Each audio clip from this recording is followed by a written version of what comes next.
Let's go over some multiplication and division with positives and negatives real quick because you don't want to forget this. Now, when you multiply or divide with positive and negative numbers, every two negatives cancels each other out. It doesn't matter which number is larger or smaller. It's just how many negatives do you have. So, negative 2 times positive 3, there's one negative, so that's going to be negative 6, even though the 2 is smaller.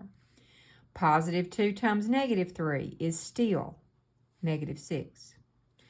Negative 1 times positive 10 is going to be negative 10, even though the positive number is larger. Okay, now right here, you've got negative 1 times negative 2 times positive 3. The two negatives cancel each other out. So you've got 1 times 2, which is 2, times 3 is positive 6. Now, a negative 10 divided by a negative 5. Two negatives cancel each other out, so that's positive 2. A negative 6 divided by positive 2, that's going to be negative, because there's only one negative sign, 3.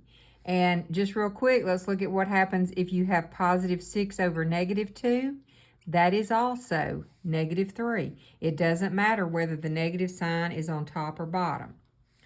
All right, let's look at this one. Now, how many negative signs do you have? 1, 2. So they're going to cancel each other out. So go ahead and take care of that. Now your answer is going to be positive, and it's going to be 1 times 2 is 2, 2 times 3 is 6, and 6 times 5 is 30.